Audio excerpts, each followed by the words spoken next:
The story revolves around a scenario where a modern U.S. warship is catapulted back in time to witness Pearl Harbor. It is up to the crew on the ship to determine if they want to prevent the attack and possibly change the course of history. The movie opens up in the 1980s as a U.S. Navy helicopter lands on the Pearl Harbor Naval Air Station.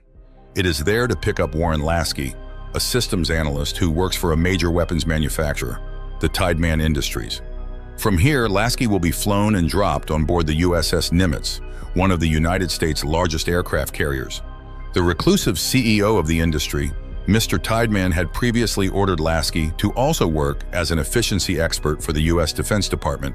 Currently, as the helicopter gets ready to depart, Tideman shows up in his car but doesn't actually get out and greet his employee personally. Nonetheless, his car stays on the helipad until the helicopter flies off, as if to make sure Lasky gets on the USS Nimitz without fail. Meanwhile, as the helicopter flies towards the massive aircraft carrier, several monuments dedicated to the Second World War are shown. They are currently flying over the Pacific Ocean near Hawaii, which is the site of the Pearl Harbor attack. Soon afterwards, Lasky boards the USS Nimitz, which is currently carrying out naval exercises in the mid-Pacific Ocean. Inside the control room, the ship's captain, Matthew Yelland, oversees training flights of the fighter jets that the ship is carrying. On this training session, the ship has several F-14A Tomcat, which are all-weather, supersonic fighter jets. Alongside it is also carrying a few A-7 Corsairs, which are subsonic fighter bombers, and other aircrafts and helicopters. Captain Yelland looks on as two F-14 Tomcats land on the ship's runway without any problem. Soon, Warren Lasky joins him in the control room, and the two formally introduce each other.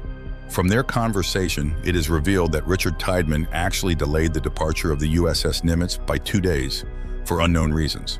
The captain is clearly irritated by this, but Lasky tells him that he barely gets to talk to Richard Tideman face to face. Sensing a tension between the captain and the guest, the ship's executive officer, Commander Dan Thurman, intervenes. He points out that Richard Tideman gets to ask for some special favors because his industry designed and built the USS Nimitz. Following this, the captain resumes his duty, overlooking the landing of an A-7 Corsair bomber. He is puzzled when the weather takes a sudden turn for the worse, as the bright blue skies get replaced with thundering clouds and rain. According to the reports handed to him that morning, the whole day was supposed to be sunny and good for flights. On the lower level of the ship, Meteorological Officer Black Cloud receives a forecast of strange clouds forming nearby. In the meantime, the ship's corporal escorts Lasky to the navigator's import cabin. This small but functional room is adjacent to another cabin where the ship's air wing commander, Dick Owens, lives. Finding himself alone, Lasky explores both the cabins and stumbles upon a manuscript about World War II on a table. His investigation is interrupted as Commander Owens, the cabin's owner and the author of the manuscript, enters. Owens expresses displeasure at Lasky's intrusion and requests him not to repeat it. One of the ship's sonar crew notices a large and unusual storm approaching the Nimitz despite earlier reports of clear weather. The contact between the aircraft carrier and the fighter jets trying to land is lost due to the storm's interference. Captain Yelland summons Meteorological Officer Black Cloud to the command room. Soon afterwards, he arrives with bad news. The water temperature around the ship has plummeted by 5 degrees, while the pressure is continuously rising instead of decreasing. Additionally, dark clouds form and dissipate radically, leaving Black Cloud bewildered by the phenomenon. In the meantime, Commander Dick Owens also arrives in his station. Just like everyone else, he too is puzzled by the sudden change in weather. But he is extra worried because one of the A-7 Corsairs is being flown by a rookie pilot. To make matters worse, the communication between the Corsair bomber and the command section is continuously interrupted. Just then, Commander Owens gets a call from Yelland. The captain says that he urgently wants all the jets to return on board, as he does not want the ship to remain in such weather conditions. Following this, Commander Owens urgently orders the rookie pilot to land.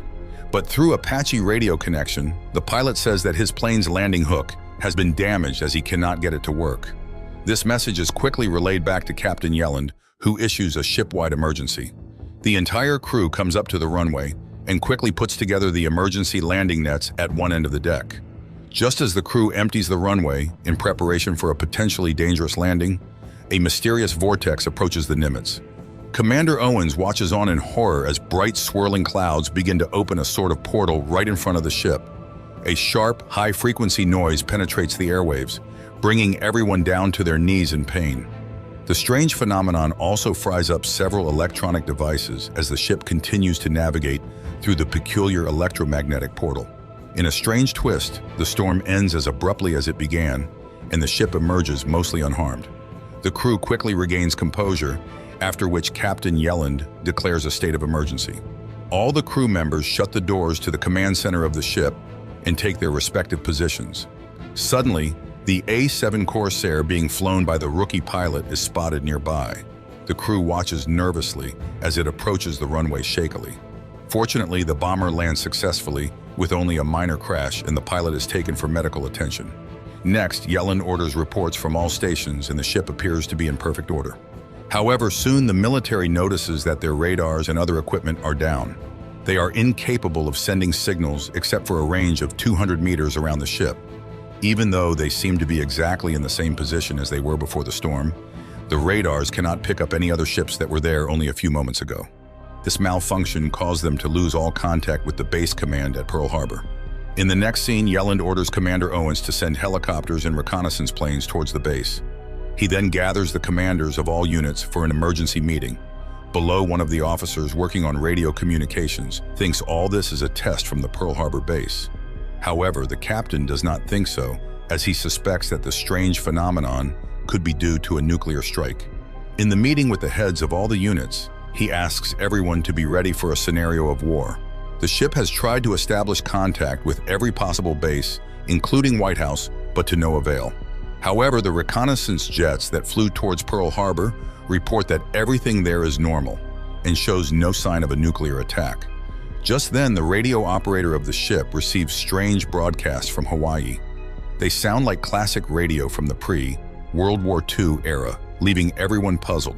Shortly thereafter, the ship's radar operator reports the presence of a small boat several hundred miles from the Nimitz. The captain sends 2 F-14A jets to investigate the area. The scene shifts to the small boat, which happens to be the personal yacht of popular Senator Samuel Chapman. Currently, he is taking a cruise, listening to a radio broadcast and discussing politics with his friend, Arthur. Also on board are the senator's secretary, Laurel Scott, and her dog, Charlie. Soon, the excited dog rushes onto the deck and barks, looking at the sky. Sure enough, the 2 F-14A fighters fly overhead with blinding speed. Unable to comprehend the speed of the jets, the senator orders Laurel to ask for investigation when they return back to the office. The pilots report back to the captain that they have spotted an old, well-preserved civilian yacht flying the U.S. flag. Yelland orders them to continue observation and sends refueling aircraft to them. Meanwhile, on the Nimitz, the crew listens to the only available radio broadcast, which is airing a 40-year-old boxing match. A visibly irritated Captain Yelland turns off the broadcast and goes to get some fresh air with Executive Officer Dan Thurman and Lasky. He asks Thurman for his opinions on what is happening currently. The officer replies that the radio is simply airing nostalgic music and sports, but Yelland dismisses this suggestion. On the other hand, Lasky expresses a very peculiar opinion. He speculates that everything happening could be part of a secret naval exercise that the crew of the USS Nimitz was not informed beforehand. Both Thurman and the captain find this idea credible and question Lasky if he knows anything since he works for the U.S. Defense Department. In response, Lasky says he is just as clueless as they are. Just then, a junior crew member urgently calls the captain to the radio room. Yelland and Thurman make their way to the room only to find another strange radio broadcast being aired. This time, it is a news broadcast talking about the impending German attack on the USSR. To add to their bewilderment, the photos of Pearl Harbor base, taken by the reconnaissance aircraft, arrive. The photos prompt Yelland to bring up Lasky for further intel. The efficiency expert watches in amazement as the photos show Pearl Harbor base, but before it was attacked in 1941. Lasky immediately asks the captain to summon the ship's wing commander, Richard Owens, who is also a World War II history expert. He compares the shots to several photos from the Smithsonian Museum that he has. He then determines that they are nearly identical, as all the pre-war monuments seem to be intact. The photo taken by the reconnaissance aircraft less than an hour ago also shows a fleet in Pearl Harbor. This is exactly the same fleet that was sunk by the Japanese Imperial Air Force nearly 40 years ago. Meanwhile, the F-14 Tomcats that were sent to overlook the yacht received word of another pair of radar contacts. After they refuel in midair, they detect two Japanese Mitsubishi A-6M Zero fighter jets, commonly known as Zero planes. The American pilots promptly inform the captain, who orders them to continue monitoring the Japanese plane's trajectory. Later, Yelland, alongside the commanders Owens and Thurman and Lasky, endeavors to unravel the strange phenomenon unfolding before them. He thinks that somebody, for some reason, wants them to believe they are back in 1941, but he has no idea who would want such a thing. Thurman places the blame on the Russians for the unfolding events, while Lasky proposes a more radical notion. The efficiency expert says there is a possibility that they've been inexplicably transported back through time to 40 years ago. However, the military personnel dismiss this idea as implausible.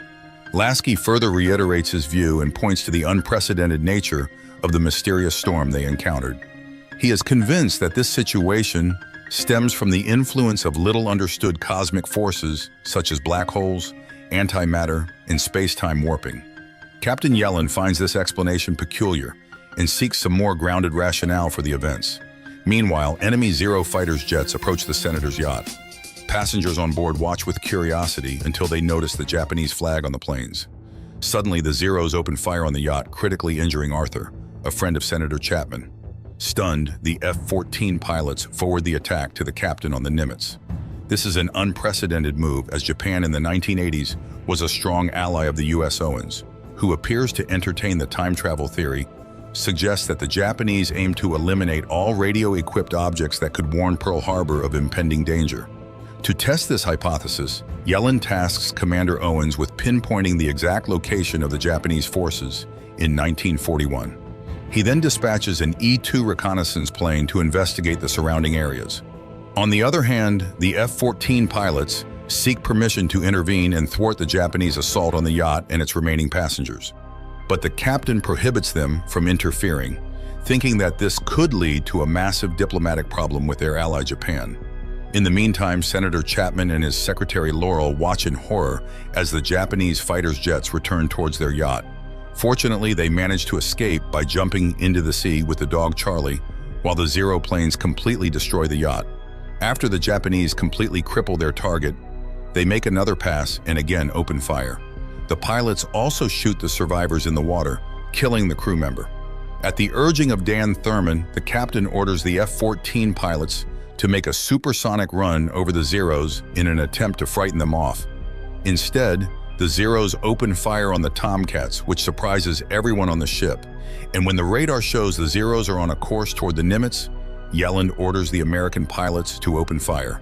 In the ensuing dogfight, both Zeros are easily downed. One pilot uses his plane's cannons, while the other launches a missile. They report to the captain that 2 civilians from the yacht and 1 Japanese pilot have survived the skirmish. Meanwhile, the E-2 plane's radar reads that there are 456 objects on the Japanese fleet, and all of them seem to be heading southwest. That is the direction where the U.S. naval base Pearl Harbor is located. Alarmed by this discovery, the captain tasks Commander Owens with assembling a rescue team and ensuring the isolation of the yacht's survivors. Commander Thurman is then directed to oversee the safety of the rescue operations, while the remaining crew members are assigned to monitor the movements of the Japanese fleet closely. Elsewhere, the senator, Laurel, and their dog are hoisted onto the rescue helicopter's deck from the water.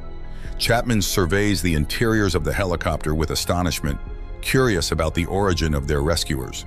Owens informs him about the Nimitz, and when he realizes that the Senator Chapman from the 1940s is standing before him, he is speechless. Subsequently, the rescue team also retrieves the surviving Japanese man before returning to the aircraft carrier. When they return back to the Nimitz, Captain Yelland examines the Japanese man's personal effects and orders the translation of his notebook.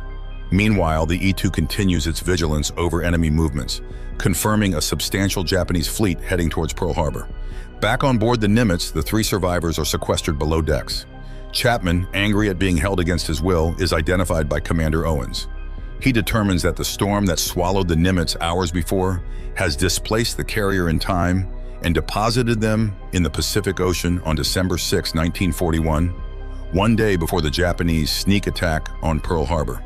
Owens also shares the story of Chapman himself. Just prior to the Japanese attack, Chapman and his friend Arthur Scott were both declared lost at sea under unsolved circumstances. Chapman himself was considered to be a strong contender to beat Franklin Roosevelt for the presidency of the United States. By interfering with the attack on Chapman's yacht, the presence of the Nimitz has altered history, and Chapman's survival may severely disrupt the space-time continuum. Yelland is, of course, opposed to simply executing the senator and orders him held until they can figure out how best to deal with the disruption they've started. Another larger question arises in the captain's mind. Should the Nimitz engage the Japanese fleet and air force and prevent the attack on Pearl Harbor? Thurman believes they should, while Lasky is torn by the idea, stating that this type of interference in history could have very serious consequences. Yelland grapples with the idea himself and determines that the Nimitz, bound by its loyalty to engage all enemies, no matter the place or time, will participate in the battle. Meanwhile, the Japanese prisoner converses with Lieutenant Kajima, a Japanese-speaking member of the Nimitz's crew, and demands access to a radio to contact his own superiors. At one point, Chapman's golden retriever escapes from the room where his master is being held and runs into the room holding the Japanese pilot. The pilot is able to disarm a Marine guard and seize his rifle, opening fire and killing a few crew members. He reiterates his demands through the translator and holds several people hostage, including Owens and Lasky. Owens is ordered by Yelland to tell the pilot that they are from the future, citing his knowledge of the names of the ships of the Japanese Imperial Fleet nearby. The pilot is temporarily overwhelmed by the news and is distracted long enough for Marines to move in and kill him. Yelland's intention of stopping the destruction of the American fleet at Pearl remains unchanged. As a safety precaution and the method best determined to restore the space-time continuum to normality, Chapman and Scott will be left on a nearby deserted island while the attack takes place. A helicopter takes them out with Owens to the island. Scott and Owens both jump out onto the sand. However, Chapman seizes a flare pistol and demands to be flown back to Hawaii. A crew member tries to take the pistol, which goes off, causing the chopper to explode, killing Chapman and the crew. Owens and Scott are stranded. Back on the Nimitz, Yelland addresses his crew, telling them that they will engage the Japanese Air Force as they attack Pearl Harbor. However, just after the Nimitz's strike phalanx is launched, the same sort of storm that propelled the Nimitz through time appears again. Yelland aborts the counterattack and the ship is consumed again and delivered to the same spot and the same date and time where it was initially displaced. The aerial armada emerges from the storm intact, and its aircraft safely land on the carrier. The Nimitz returns to Pearl Harbor and Lasky is met at the pier.